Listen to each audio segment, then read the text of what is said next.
Assalamualaikum warahmatullahi wabarakatuh. Baik, kali ini saya akan menyampaikan tentang koordinat Kartesius kelas 8 semester 1. Oke, langsung saja. Tujuan pembelajarannya yang pertama menggunakan koordinat Kartesius untuk menentukan posisi titik terhadap sumbu X dan sumbu Y. Kemudian posisi titik terhadap titik asal dan titik tertentu. Kemudian, menggunakan koordinat Kartesius untuk menentukan posisi garis yang sejajar, berpotongan, tegak lurus dengan sumbu X dan sumbu Y. Kemudian yang terakhir, mengetahui garis lintang dan garis bujur dari suatu peta. Oke, langsung saja. Yang pertama kita akan menentukan dari titik terhadap sumbu X dan sumbu Y. Nah, di sini ada yang namanya kuadran, ya. Kuadran itu sebenarnya dia dalam kata lain itu seperempat lingkaran, ya. Tapi di sini kita aplikasikan ke koordinat Kartesius ini, ya. Nah, kuadran itu ada 4 bagian di sini. Kita menghitungnya berlawanan arah jarum jam. Nah, kuadran pertama itu positif semua. Jadi kuadran 1 itu di bagian yang kanan ini, ya. Dan kuadran 2 X-nya negatif di sebelah kiri.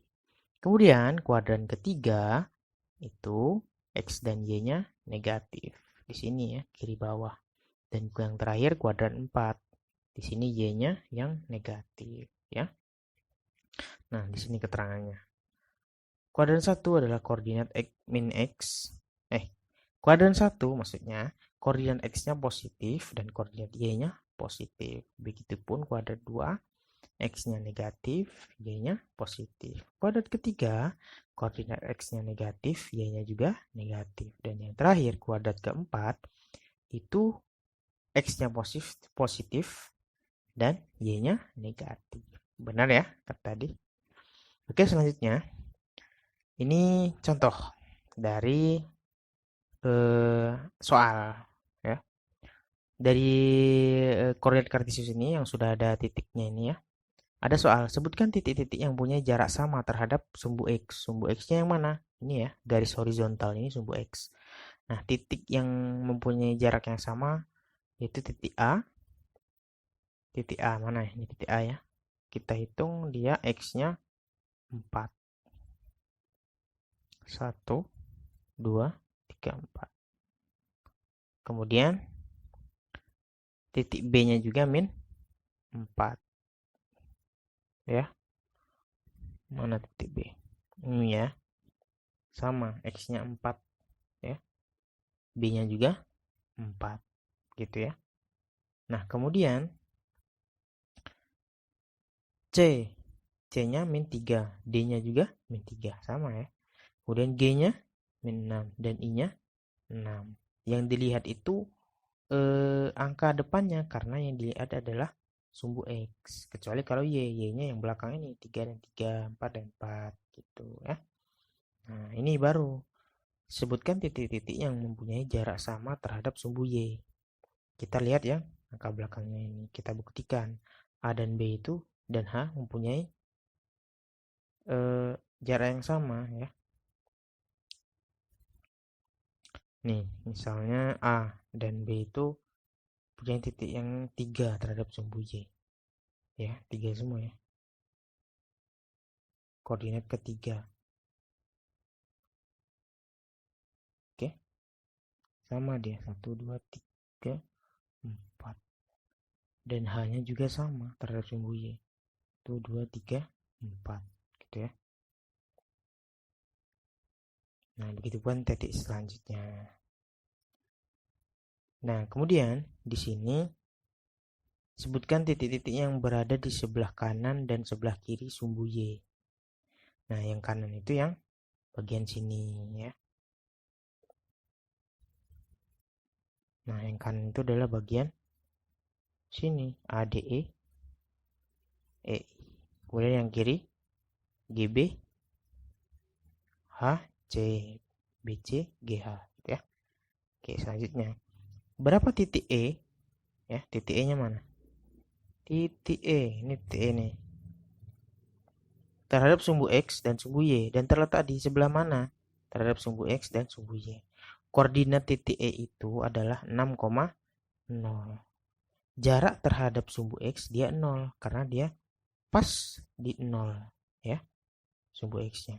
Terhadap sumbu Y dia 6 satuan, ya. Tuh, 2 nih, 6 ya. 6 satuan.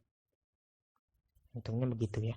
Posisi titik E terletak tepat pada sumbu X dan di sebelah kanan sumbu Y, ya. Gitu. Nah, kemudian kuadran-kuadrannya itu titiknya di kuadran berapa saja, gitu kan. Kita lihat kuadran 1 itu ada A, kemudian ada E, ada F, walaupun dia mepet di sumbu Y, tapi dia bisa dimasuk di kuadran 1 dan kuadran 2, gitu ya. Begitupun juga dengan F. Dia masuk di berapa? 1 dan 2, gitu ya. Dan E 1 dan 4. Itu ya. Selanjutnya silahkan dianalisa sendiri ya. Oke. Kemudian di sini ada posisi titik terhadap titik asal dan titik tertentu. Oke, 5 koordinat titik yang dilalui oleh aliran sungai. Ini aliran sungai ceritanya ya. Nah, kalau 5 aja ya gampang. A, B, C, D, E, udah selesai. Oke, semuanya benar. Ini semua titik ini. Oke. Dan kalau diminta buat menyebutkan titik-titik itu harus disertai koordinatnya. Jangan cuma A, B, gitu doang. Tapi disertakan, gitu ya. Nah, kemudian titik-titik yang dilewati aliran sungai yang berada pada kuadran 1, 2, 3, 4 itu apa aja? Nah, kuadran 1 yang ini ya, 1. Ini 2, ini 3, ini 4. Kuadran 1 E, F, G. 2 A, B, C. 3 M, L, K, L, M, gitu ya. 4 I, J, ya. Jangan terbalik, ya. Nah, kemudian koordinat titik A, B, C, dan D terhadap titik G. A, B, C, D terhadap G. Nah, yang ditanyakan ini sebenarnya jaraknya. Jarak dari G ke A itu berapa, gitu kan? Nah, kita lihat di sini. Lurusan dari G ke A itu adalah di sini ya. Atau juga bisa di sini. Ya. Nah, ke kiri. Kalau dia ke kiri berarti negatif. Kita hitung. Di sini 6 tambah ke sini 7. 7 tambah 6 berapa? 13. Berarti negatif 13 karena dia arahnya ke kiri ya. Nah, kemudian Y-nya berapa? Ke atasnya. Berapa? 1, 2, 3, 4, 5. Ya, 5. Positif karena dia ke atas arahnya. Kalau ke bawah dia negatif gitu. Nah, untuk B ke G itu adalah ini yang B ya. Dia ke kiri juga, tapi sejauh 12 jaraknya negatif. Dan ke atasnya 2 dan seterusnya ya. Bisa ya. Oke, selanjutnya sama. Hitung juga. Jawabannya adalah 19, tetapi ini terhadap titik J. Mana titik J? Titik J itu ini. Hitung sendiri ya. Oke, paham. Nah, selanjutnya ada soal menggambar. Gambarlah garis A melalui titik B 4,5 dan titik C 4,-5. Dan ada garis lagi, garis B melalui titik D 7,3 dan titik E min 5,3. Kemudian pertanyaannya berikutnya, bagaimanakah kedudukan garis-garis tersebut terhadap sumbu X dan sumbu Y? Oke, yang pertama kita gambar dulu ya. Sekarang kita gambar titik B. Karena dia 4,5, kita posisikan dulu di sini. Karena di sini X, ini 4 ya. Kemudian sini kita ketahui ke titiknya 5. Kita hubungkan. Jadilah titik B 4,5. Kemudian yang kita C sekarang. C, kita tarik garisnya dulu ke bawah. Karena apa? Kita harus menghubungkan ke negatif 5. Negatif 5 itu di sini. Ya. Nah, jadilah 4 min 4, 4, min 5. Kemudian dan garis B itu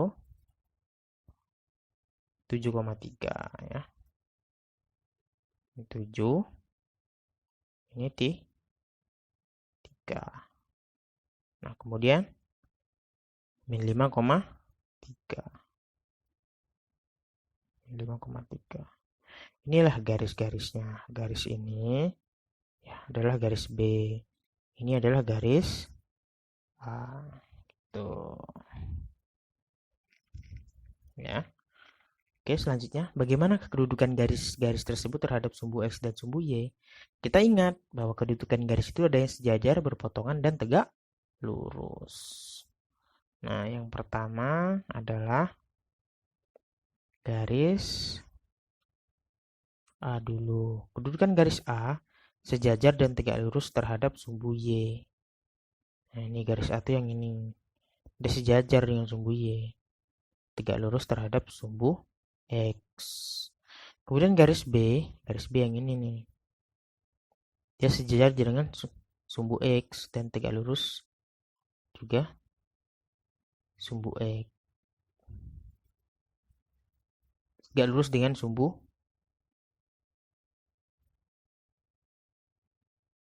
Y ya.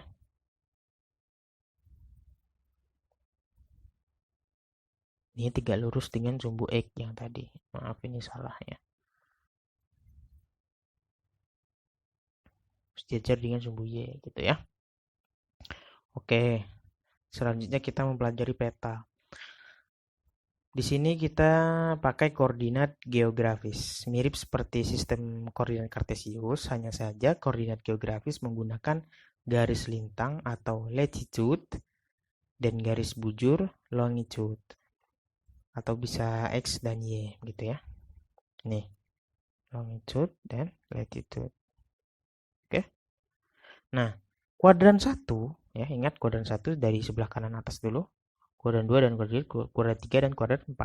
Kuadran 1 itu lintang utara dan bujur timur. Utaranya itu yang sini. Utara. Timurnya sini. Ya. Bujur timur BT. Ini LU. Ini BT ya. BT. Kemudian kuadran 2 lintang utara dan bujur barat. Lintang utara LU dan bujur barat. Sini BB.